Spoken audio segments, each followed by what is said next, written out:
80일간의 세계 일주와 소비자잉여라는 글을 볼게요. 어릴 때 이 80일간의 세계 일주를 읽으면서 좀 여러 번 읽었던 책이에요. 재미있어가지고.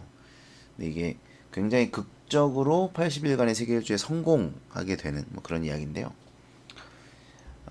이게 포그라는 영국 신사가 나옵니다. 근데 이 신사가 친구들이랑 내기를 하게 돼요.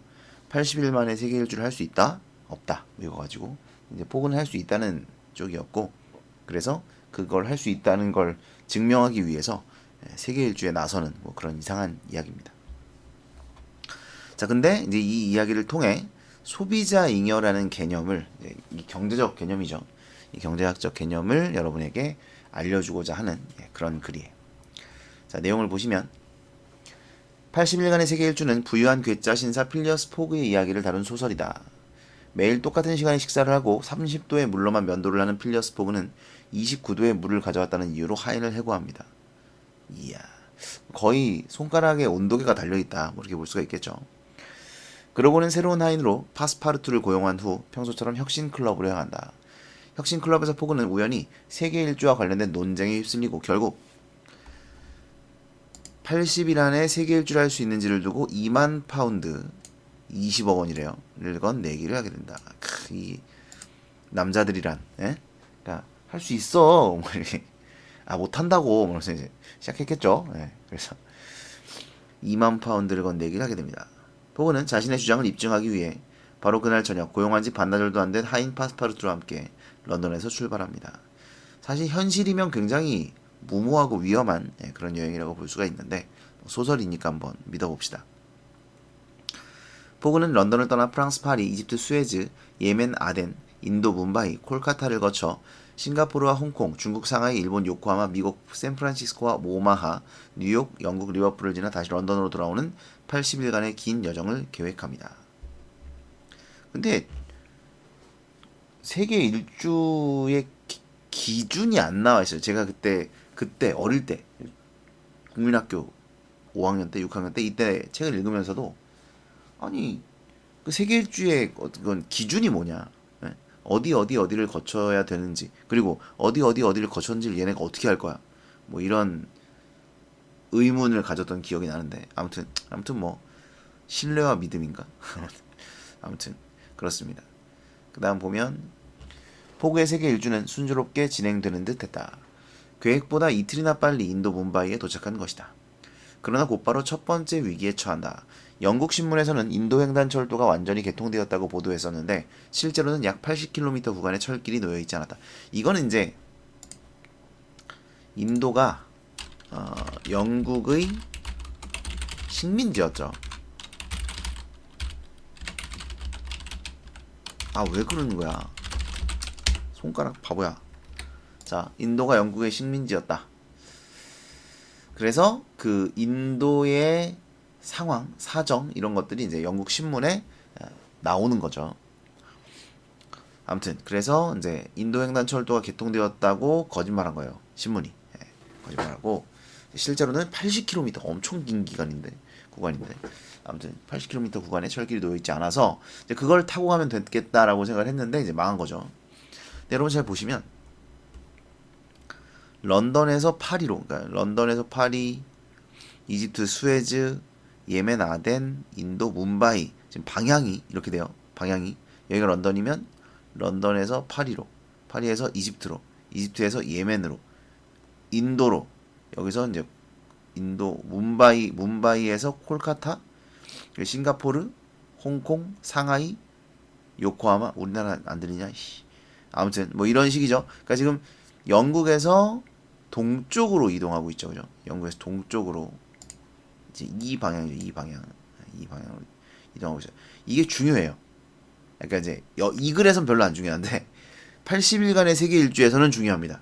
왜냐? 마지막에 보면 늦어요. 포가 늦어. 하루인가 늦어. 그래서 실패했다라고 생각을 하고 이제 집에 가서 잔단 말이에요.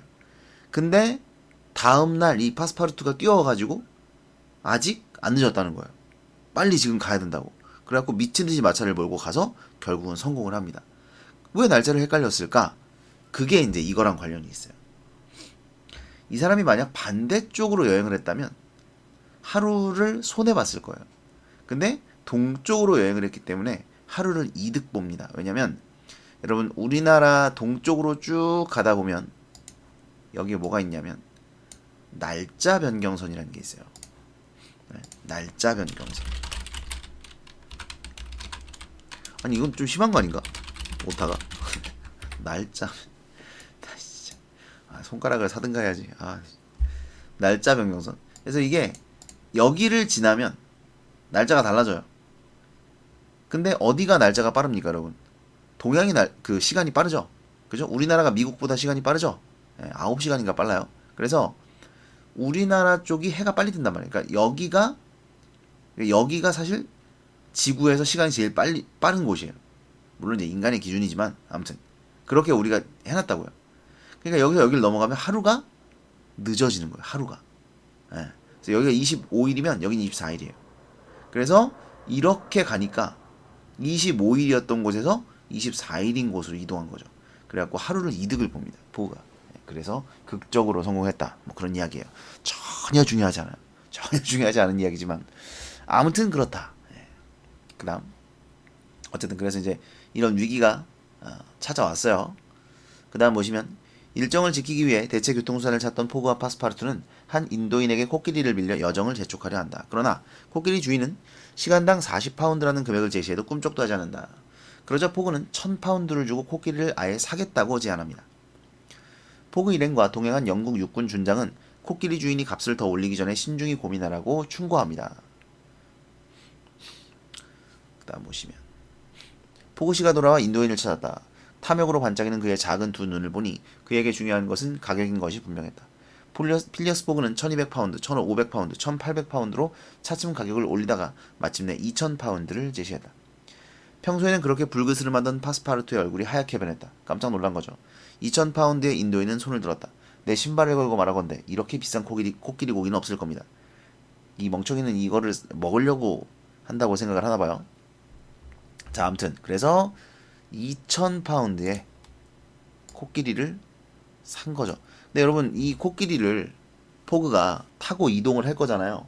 근데 이동을 하고 나서 이 코끼리를 다시 팔까요? 그럴 시간이 있을까? 그럴 시간이 없죠. 그냥 버리고 갈 거예요. 그러니까 거기까지 이동하고 버리고 가는데 2000파운드를 쓴 겁니다. 예. 그리고 코끼리가 내 마음대로 움직여 줄라? 이게 아마 인도인이 거기까지 데려다 주는 거예요. 예, 맞아요. 그래서 이제 그걸 타고 이동을 하는 거죠. 아무튼 밑에 보면 이제 정리를 해놨는데 요런 문제가 생겨요. 계속해서 뭘 놓치고 연료가 떨어지고 이런 문제가 생깁니다. 여기 보시면 이제 인디언들의 그 공격을 받는 것도 있어요. 인디언 공격 받아가지고 뭐 열차 갈 수 없다 어쩌고 막 그러면서 갈등하고 막 그런 것도 있고 또 여러 가지의 위기를 겪게 됩니다. 그런데 그때 이제 이렇게 사실 다 돈이죠 뭐. 돈 주고 이렇게 해결을 합니다. 심지어 여기서는 연료가 떨어지잖아요. 그래가지고 배를 아예 사버려요. 배를 사서 그 배를 부셔가지고 나무 부분을 그걸 태워서 갑니다. 뭐 아무튼 이러기도 하고 그 다음 보시면 그럼에도 불구하고 포그는 자신에게 가장 중요한 것은 2만 파운드를 건 내기이고 내기에서 이기려면 코끼리가 꼭 필요하기 때문에 제값의 20배를 주고서라도 코끼리를 반드시 살 것이라고 대답한다. 포그 일행은 오랜 흥정 끝에 얻은 2000파운드짜리 코끼리를 타고 인도의 밀림을 헤쳐나간다. 그러던 중 일행은 브라만 교도들에게 화형을 당할 위험에 처한 아우다 부인을 만나게 되고 끊어진 철길 때문에 이미 많은 시간을 허비했음에도 불구하고 포그 일행은 그녀를 구한다. 그리고 아우다 부인은 자신의 목숨을 구해준 포그의 호의에 감동하여 그와 동행하기로 한다. 이런 걸 보면 물론 이게 소설이니까 가능하겠지만 내기가 굉장히 중요하지 이 사람한테는. 그죠? 내기가 가장 중요하다라고 말했지만 그보다 더 중요한 거.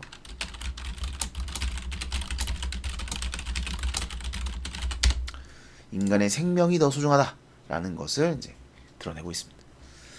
아무튼 그 다음에 포그 일행은 인도를 떠난 이후에도 갖가지 난관에 부딪힌다. 홍콩에 도착한 포그 일행은 일본 요코하마로 이동하여 태평양 횡단선을 탈 계획이었지만 배를 놓치고 만다. 포그는 하루에 100파운드를 주는 조건으로 수로 안내선을 빌려 상하이로 향하고 가까스로 태평양을 건너는 배에 올라탄다.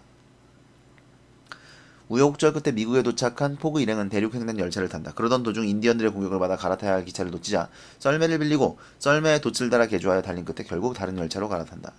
하지만 그런 노력에도 불구하고 45분 차이로 대서양 횡단 기선을 놓치고 만다. 포그는 항구를 둘러보다 프랑스 보르도까지 가는 화물선 앙리에타오를 발견하게 됩니다. 이제 앞에 이건 다 정리되어 있었던 내용이에요. 앙리에타오의 선장은 태워달라는 포그 일행의 요구를 계속 거절하지만 1인당 2,000파운드의 돈을 제시하자 1인당 2,000파운드요? 결국 승낙한다. 대서양 항해를 하던 도중 연료가 떨어지자 포그는 만든 지 20년 된 5만 달러짜리 배 앙리에타오를 6만 달러의 거금을 주고 삽니다. 그런 후 배의 나무로 된 부분을 연료로 사용하여 항해를 마칩니다. 그러니까 처음에는 이 배를 태우자고 제안을 해요. 돈을 주겠다. 태워달라. 태워서라도 가자. 근데 선장이 말을 안 들으니까 이제 그럼 배를 팔아라 해서 배를 삽니다. 사가지고 이제 그걸 태워서 영국에 가는 거죠. 이처럼 온갖 수단을 동원해 영국에 도착한 포그는 약속된 시간 바로 직전에 기적적으로 혁신클럽 홀에 들어섭니다. 자, 여기까지 이제 82일간의 세계 일주 내용을 요약해서 제시하고 있죠.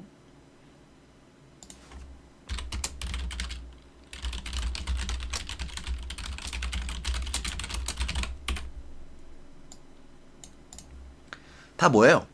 포그가 돈질환한 거죠. 그죠? 돈을 엄청 썼다. 이 얘기예요.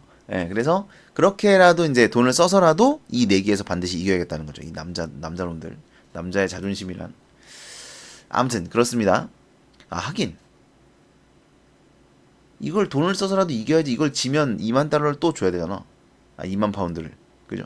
얼마? 20만 파운드? 2만 파운드? 예, 아무튼 그래서 이렇게 악착같이 했는지도 모르지만 어쨌든 내용을 요약 제시하고 있습니다. 그 다음 포그는 세계 일주를 떠나기에 앞서 상세한 계획표를 작성했지만 곳곳에서 예기치 못한 위기에 처한다.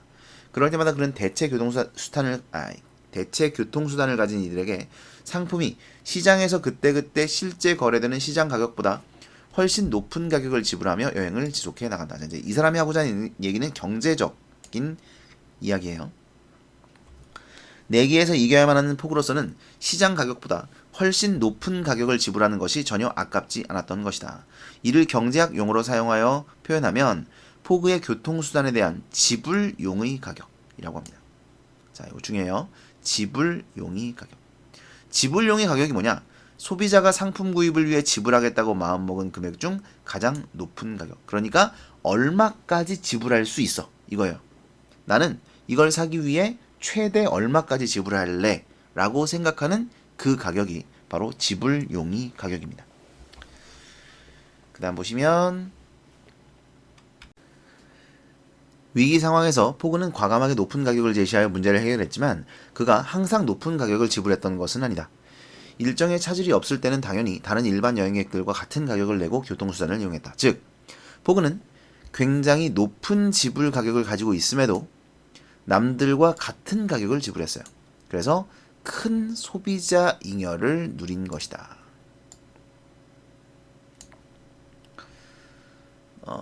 뒤에 가면 소비자 잉여에 대한 설명이 나오니까 뒤에 가서 봅시다. 일반적으로 우체국에서 우표는 누구에게나 같은 가격에 판매된다. 하지만 같은 우표 한 장이라고 해도 소비자들이 생각하는 지불용의 가격은 천차만별이다. 우표값 몇백 원을 아까워하는 소비자가 있는가 하면 한 장의 우표에도 수백만 원, 수천만 원의 가치가 있다고 생각하는 우표 수집광도 있는 것이다. 영국의 경제학자 엘프리드 마셜은 사람 이름 나왔죠? 어떤 상품을 구매함으로써 소비자가 얻는 이익을 소비자 잉여라는 개념으로 설명했다. 소비자 잉여는 소비자가 얻고 싶은 재화를 낮은 가격에 살 경우 실제 구입 가격과 최대한 지불할 수 있다고 생각했던 가격 차이에서 소비자가 얻는 이득 부분, 즉 지불 용의 가격에서 실제로 지불한 가격을 뺀 금액으로 정의합니다. 자, 이게 소비자잉여예요. 다른 거 다 빼고 이것만 아시면 돼요. 지워. 지워. 다 필요 없어. 자, 엘프리드 마셜 소비자 잉여 제시했고 이겁니다. 소비자 잉여가 뭐냐? 지불용이 가격에서 실제로 지불한 가격을 뺀 금액. 이게 소비자 잉여입니다. 이것만 아시면 돼요. 예를 들어 과일 가게에서 사과를 사려고 하는 소비자에게 얼마까지 돈을 낼 용의가 있냐고 묻는다고 가정해보자. 자, 예시가 사용됐죠. A 소비자는 1,500원까지 지불할 수 있다고 생각하고 B 소비자는 1,000원까지 낼 수 있다고 생각할 때 A와 B 소비자의 지불 용의 가격은 각각 1,500원과 1,000원이다. 그런데 상인이 사과의 가격이 한 개에 500원이라고 말한다면 A 소비자는 1,000원에 해당하는 만큼의 이득을 얻게 돼요. 왜냐면 얘는 1,500원에도 살 생각이 있었거든. 근데 500원에 샀으니 개꿀 뭐 이런 거죠. 1,000원 이득. B 소비자는 500원에 해당하는 만큼의 이득을 얻게 된다. 여러분 이게 이렇게 생각을 하시면 돼요. 이놈의 자본주의. 네? 이놈의 자본주의에서 인간이 얻는 만족감 있죠. 만족감. 그러니까 내가 사과 하나를 먹었을 때 얻을 수 있는 만족감이라는 게 있잖아요. 근데 그 만족감을 수치로 나타내기가 어렵잖아요. 그죠? 만족도라는 걸. 내 감정인데. 이걸 수치로 나타내기가 어렵기 때문에 이 자본주의 새끼들이 이걸 어떻게 하느냐? 만족감을 수치로 나타내자. 어떻게? 얼마까지 지불할 수 있는지를 생각해보자. 그래서 이걸 지불 금액을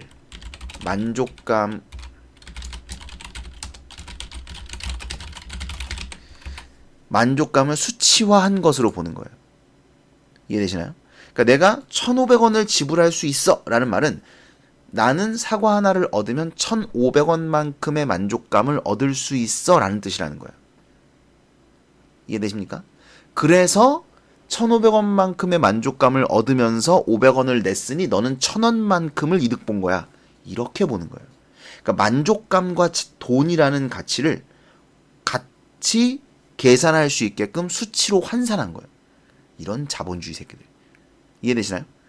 그래서 이렇게 말하는 거예요. 1,000원에 해당하는 만큼의 이득을 얻은 거다. 이렇게 말한다는 겁니다.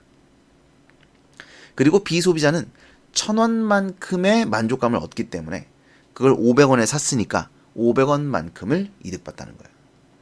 아시겠죠? 그 다음 보시면 왜냐하면 A는 1,500원까지 낼 생각이 있었는데 실제로 500원 지불했고 얘는 1,000원까지 낼 생각이 있었는데 500원만 지불했으니까 그렇다. 이때 각각 1,000원과 500원의 덤을 이득을 경제 이론에서 소비자 잉여라고 말합니다. A와 B 소비자 중 소비자 잉여가 큰 A 소비자가 시장을 이용하여 좀 더 많은 혜택을 보았다고 말할 수 있습니다.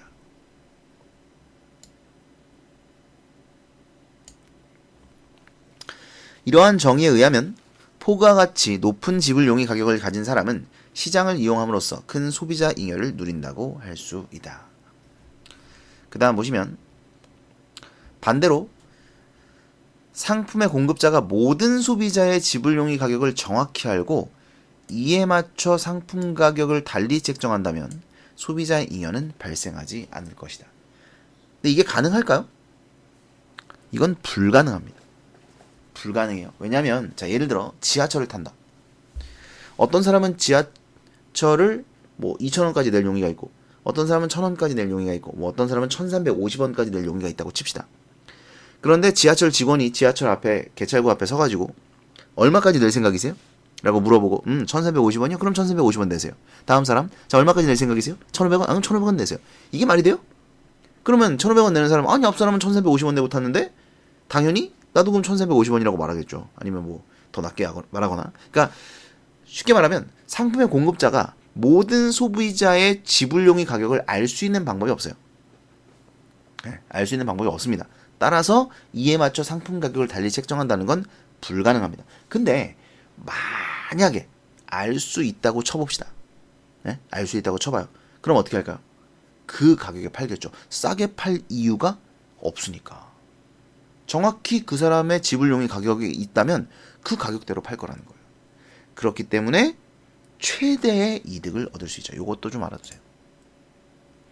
요렇게 한다면 아이고 오랜 자 요거 아니야 이건 더 헷갈리겠다. 지우고 자 요렇게 한다면 요렇게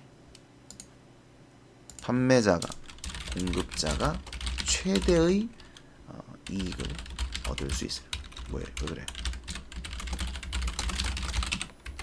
하지만 실제로는 불가능.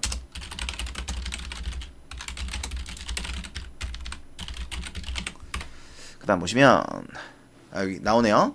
그러나 이것은 현실적으로 매우 어려운 일이다. 예를 들어 어떤 극장에서 같은 등급의 좌석요금을 지불용이 가격에 따라 다르게 책정한다면 관람객들은 강하게 반발하며 다른 극장을 이용할 것이기 때문에 뭐 이런 문제도 있겠죠. 그죠? 그러니까 알 수 없다는 것도 문제지만 다르게 책정하면 가만히 있겠어요? 가만히 안 있겠죠. 그렇죠? 이건 약간 다른 얘기인데요, 여러분. 이건 좀 알아두실 필요가 있어서 말씀을 드리는데 그럼 어떻게 하면 좋을까요? 그래서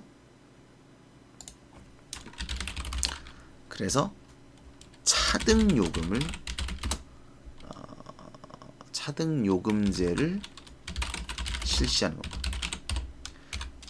차등요금제. 그래서 조금 더 지불용이 가격이 높을 것 같은 성인들에게는 2,000원을 받고 이게 조금 낮을 것 같은 청소년에게는 1,350원을 받는 거야. 지금 가격은 몰라요. 아무튼 대충 그렇다는 얘기예요.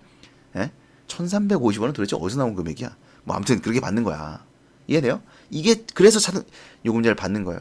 뭐 어린이를 태우고 가면 연료가 덜 듭니까? 오히려 애들 울어대서 시끄럽기는 하지. 근데 왜 적게 받는가? 예, 이런 거예요. 그래서 차등요금제를 실시하는 겁니다. 그럼 차등요금제를 실시하면 어떻게 되느냐? 똑같은 가격을 받는 것보다 조금 더 이득을 볼 수 있어요. 왜냐면 그러니까 똑같은 가격을 받으려면 낮은 수준에 맞춰야 될 거 아닙니까? 그죠? 그래서 높은 금액은 이제 받을 수가 없는데 위에 한 등급을 더 개설을 하는 거죠. 그래서 조금 더 높은 요금제를 받을 수 있게끔 이렇게 하는 거예요. 그래서 인터넷이라든가 여러분 그 통신 요금제라든가 이런 거 다 마찬가지예요. 예, 뭐 놀이공원 갔을 때 뭐 자유이용권 있고 뭐 3개 뭐 10개만 타는 게 있고 막 그러잖아요. 그러니까 그런 것들이 다 뭐냐면 최대한 소비자들에게서 이걸 끌어내기 위한 겁니다. 그러니까 소비자들이 최대 지불용이 가격이 예를 들어서 뭐 2만 원인데 그럼 이 사람들은 자유이용권을 안 끊을 거 아니에요. 그러면 자유이용권을 끊던지 아니면 안 타던지인데 그럼 이 사람들을 이제 끄집어내기 위해서 그러면 니네 이거 10개만 탈 수 있는 거 해줄게. 요거 사. 이렇게 이제 제시를 해주는 겁니다. 그래서 최대한 이득을 보기 위한 것이죠. 이게 여러분 경제지문에 나와요. 제가 이걸 어떻게 알겠습니까? 예? 경제지문에 나와. 실제로 모의고사에 나왔어요. 거기 소비자잉여 개념이 나오거든요. 그러니까 혹시라도 이걸 낼 수 있어요. 그래서 공급자가 최대 이익을 얻을 수 있는데 이렇게 하면 실제로는 불가능하기 때문에 그럼 어떻게 해야 되느냐? 차등요금제를 실시해서 조금 더 큰 이득을 보려고 한다는 거죠. 이 정도만 알아두세요. 그 다음 봅시다. 기업이 어떤 상품을 독점해서 판매하는 경우가 아니라면 일반적으로 품질이 같은 상품은 소비자들에게 같은 가격으로 팔립니다. 이처럼 각 소비자에게 같은 상품에 대한 가격을 다르게 받을 수 없을 때 소비자 잉여가 발생한다는 사실은 경쟁적 시장이 소비자에게 효율적이라는 것을 증명합니다. 자, 이 부분은 엘프리드 마셜의 주장입니다. 밑에 나오죠? 안 나오네. 엘프리드 마셜의 주장이고요. 그래서 엘프리드 마셜은 뭐라고 얘기하냐면 경쟁적 시장은 소비자에게 유리하다라고 이야기하는 거예요. 왜? 무조건 소비자 잉여가 발생할 수밖에 없어요. 왜? 같은 가격에 판매할 수밖에 없으니까. 이 말이에요.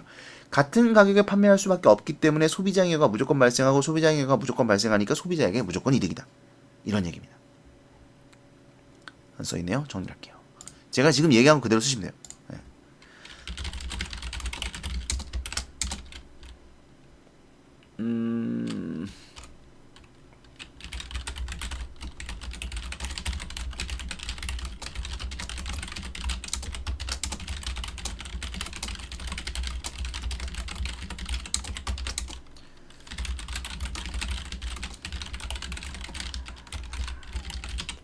요런 논리예요. 그 다음 보겠습니다. 80일간의 세계일주로 돌아가서 포그는 2만 파운드의 상금을 염두에 두고 배포 있게 높은 지불용이 가격을 부름으로써 매순간 위기를 극복했고 마침내 80일 만에 세계일주를 할 수 있다는 것을 입증했다. 포그는 상금으로 2만 파운드를 받았지만 여행 중에 19,000파운드를 써버렸다. 그리고 나머지 1,000파운드는 하인 파스파르투와 자신을 은행 강도로 오해하여 여행을 방해했던 픽스 형사에게 주었기 때문에 포그가 실제로 얻은 금전적 소득은 거의 없었다. 혹자는 어떤 사람은 이런 뜻이죠. 어떤 사람은 포그가 세계 일주를 하면서 얻은 것이 하나도 없다고 말할 것이다. 왜요? 공짜로 세계 일주 했는데. 그러나 포그는 세계 일주에 도전하지 않았다면 누리지 못했을 체험을 수없이 했으며. 그래요. 코끼리 2,000파운드에 언제 사보겠습니까? 언제 배를 태워서 바다를 건너가겠어요. 값을 매길 수 없는 소중한 이익을 얻었다. 런던으로 돌아와 아우다 부인과 결혼을 약속한 것이다. 소설의 작가 쥘 베르는 소설의 마지막에서 사람들은 이보다 더 작은 것을 위해서라도 세계 일주를 하지 않을까? 라는 질문을 던지며 펜대를 내려놓는다. 소설을 마무리한다. 포그처럼 평생을 함께할 동반자를 만나는 만큼의 가치를 얻지 못한다 하더라도 우리는 여행을 떠난다. 그리고 나름의 소비자 잉여를 얻고 돌아올 것이다. 갑자기 이렇게 끝난다고? 갑자기 이렇게 끝난다고요? 소비자 잉여를 얻고 돌아올 것이다. 다시 말하면 이익을 얻고. 그러니까 여기서도 포그가 결국은 이제 이익을 얻었잖아요. 이 체험과 아우다 부인이라는 이익을. 그러니까 이렇게 생각하는 거예요. 80일간의 세계 일주라는 소비가 있고 상품이 있고 그 상품에 2만 파운드라는 소비를 한 거죠. 근데 사실은 소비를 안 한 거 아닌가요? 그 상금 받았잖아, 2만 파운드. 그죠? 네, 아무튼 간에. 그래서 이 사람이 이제 그걸 소비했다면 어쨌든 그걸로 이득을 받냐는 거예요. 이득을 받죠? 네, 그 이득이 바로 소비자 잉여라는 겁니다. 그러니까 80일간 세계 일주가 상품이고 그 상품에 소비를 했다. 소비를 했다면 거기서 어떤 이득을 얻었을 텐데 그 소비자 잉여가 있었는데 그 소비자 잉여가 이제 그 체험과 아우다 부인이다. 이런 얘기죠.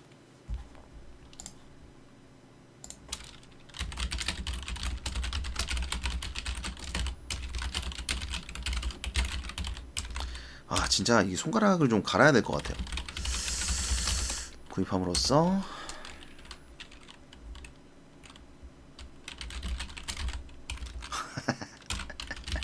죽겠네. 체험과 사랑하는 사람.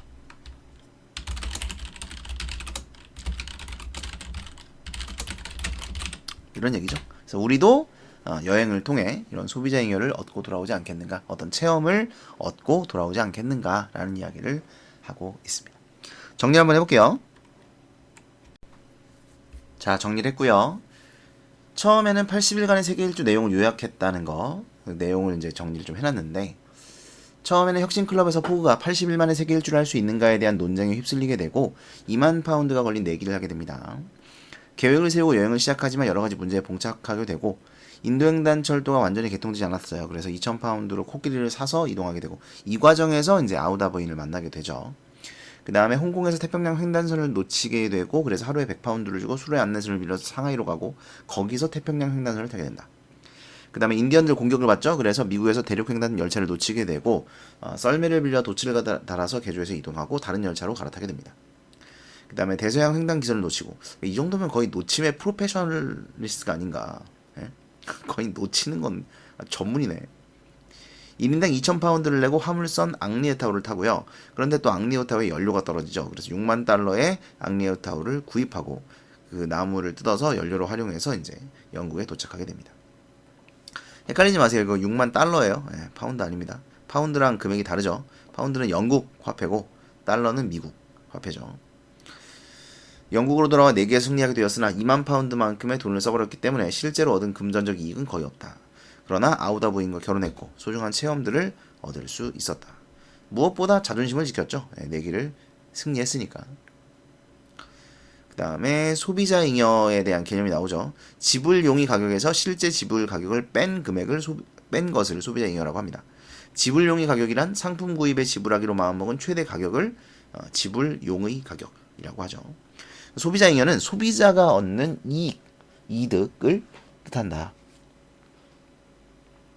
그 다음에 엘프리드 마셜의 주장, 경쟁적 시장은 소비자에게 유리하다, 효율적이다. 공급자는 각각 소비자의 지불 용의 가격을 알 수 없고요. 하나의 상품을 다른 가격으로 판매할 수 없습니다. 독점 상품이 아닌 이상. 따라서 상품을 모두에게 같은 가격으로 판매해야 하고 무조건 소비자 잉여가 발생하게 되고 따라서 경쟁적 시장은 소비자가 이익을 보는 시장이다 라는 것이 엘프리드 마셜의 주장입니다. 마지막 결론인데요. 결론이라보다 보시면 되는데, 포그는 경제적 이익을 얻지는 못했습니다. 그러나 여행 과정에서 얻은 체험 그리고 아우다 부인과의 결혼을 얻을 수 있었고, 우리도 여행을 통해 나름의 소비자 잉여를 얻고 돌아올 것이다. 그래서 포그는 이 세계 일주를 함으로써 소비자 잉여를 얻었다는 거죠. 체험과 아우다 부인을 얻었으니까 뭐 이렇게 이해를 하시면 되겠습니다.